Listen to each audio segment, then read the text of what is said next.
Eh bien, rebonjour, bienvenue dans cette deuxième partie de présentation de l'application sur la gestion des candidatures, donc application Excel. Alors, qu'est-ce qu'on va voir dans cette deuxième partie? Eh bien, on va voir comment on peut filtrer les candidats, donc sur base d'une série de critères. Donc, si on veut rechercher les candidats dont on dispose à propos de la fonction néerlandais AESS, par exemple, on va pouvoir le faire très facilement. On va voir aussi comment on peut supprimer éventuellement des candidatures trop anciennes, donc qui sont devenues obsolètes. Ce n'est pas une obligation, mais la possibilité existe. Et on va voir aussi comment gérer les données annexes, c'est-à-dire les différentes listes, par exemple les listes de diplômes, les listes de fonctions, etc. Voilà, nous allons passer donc à la partie pratique. Voilà, donc nous voilà de retour dans l'interface. Donc, je vous avais expliqué dans la première partie comment on pouvait ajouter des données dans la base de données, comment on pouvait les mettre à jour. On va voir maintenant comment on peut faire une recherche très facilement pour trouver un candidat parce qu'on doit remplacer un prof, etc. Donc, par exemple, imaginons que l'on veuille, on ait besoin de quelqu'un pour faire un remplacement en études du milieu. Donc, on va venir sélectionner ici études du milieu.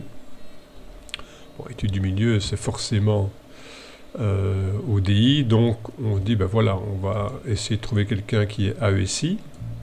Donc on a sélectionné deux critères ici, et une fois que nos critères sont établis, on va cliquer sur le bouton filtrer.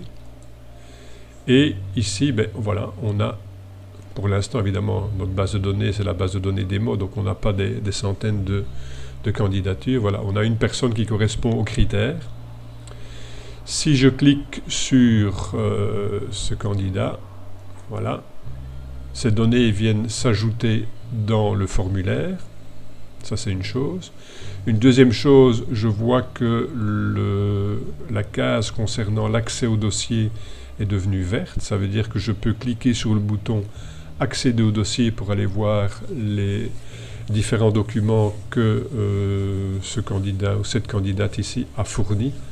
Donc si je clique, je rappelle, si je clique sur accéder au dossier, je vais arriver ici donc dans mon gestionnaire de fichiers de Windows, dans le dossier de la candidate concernée avec les documents qu'elle a fournis. Ok, voilà. Donc une fois que j'ai cliqué, donc je vais recommencer l'opération pour vous montrer. Donc j'avais dit études du milieu et AESI. Je filtre. Donc vous voyez ici, j'ai une seule ligne parce qu'il y a une seule ligne qui correspond aux critères que j'ai déterminés ici. Je clique dessus et j'obtiens ici directement les autres fonctions pour lesquelles cette même candidate a postulé. Ça peut être utile aussi dans certains cas. Donc vous voyez, c'est relativement simple. Il suffit alors de cliquer sur la personne désirée et d'accéder au dossier pour voir si ça convient. Deuxième chose, deuxième exemple, on va prendre par exemple, imaginons que je cherche quelqu'un, donc je vais réinitialiser, c'est toujours mieux. Je cherche quelqu'un en maths qui soit AESS. Je filtre, je n'ai personne. Si je cherche un AESI, je filtre, là j'ai une personne qui est AESI, qui s'appelle Jean Talu, et qui a également postulé en sciences. Donc vous voyez comment on peut facilement faire une recherche et rechercher un candidat quand on a besoin de quelqu'un pour un remplacement. Alors je vous parlais tantôt de supprimer les candidatures obsolètes. Vous voyez ici que j'ai une candidature qui date de 2012. J'en ai encore une ici qui date de 2013. On peut imaginer de supprimer les candidatures qui sont antérieures à une date donnée. Donc, si je veux supprimer toutes les candidatures qui ont été proposées avant le 8/9/2013, je vais venir cliquer ici sur mon bouton suppression pour les candidatures arrivées avant une telle date. Je vais rentrer la date ici, donc je pense que c'était le 8/9/2013 si je ne m'abuse. Donc je rentre 8/9/2013 ici. Je fais OK. J'ai encore un message de confirmation. Vous allez supprimer les candidatures dont la date est antérieure ou égale à la date encodée. Voulez-vous continuer? Je clique sur oui. Et vous voyez ici que ces candidatures ont effectivement été supprimées. Si maintenant, on dit voilà, on a eu telle candidature, on a fait l'expérience avec cette personne, ça n'a pas bien fonctionné, on peut éventuellement supprimer une candidature spécifique. Donc ici, si je prends voilà, l'ourson Basile, je sélectionne alors la personne, je clique sur supprimer. Là aussi, il faut confirmer. Et évidemment, ici, on a 2 lignes, donc il faut supprimer les 2 lignes. Donc je vais reprendre l'ourson Basile, donc c'est l'autre ligne ici. Je clique sur supprimer. Et voilà, donc les 2 manières de supprimer des candidatures, soit trop anciennes, soit que l'on ne veut plus garder pour l'une ou l'autre raison. Vous voyez ici qu'on avait 2 lignes à supprimer, je suis obligé de le faire une par une. Ça fait partie des améliorations que je voudrais apporter par la suite à cette application. Donc une fois qu'on veut supprimer un ou une candidate, s'il y a plusieurs lignes, faire en sorte de pouvoir dire ben oui, on veut supprimer toutes les lignes d'un coup. Donc ça, ce sera pour plus tard. Alors, je vous parlais aussi des données annexes.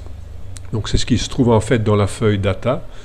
Vous y avez accès soit en cliquant sur Data ici, mais également en cliquant sur le petit bouton qui se trouve sur le formulaire. Et donc, on va directement sur Data. On arrive dans la feuille Data avec le formulaire de gestion. Alors, à quoi ça peut servir? Ça peut servir à ajouter éventuellement des spécialités dans les données de spécialité ici, des diplômes, titres pédagogiques, des fonctions. Si vous avez d'autres fonctions dans votre école, il y en a toute une série ici, mais il est fort probable que vous deviez en ajouter. Donc tout ça peut se faire par le biais de ce formulaire.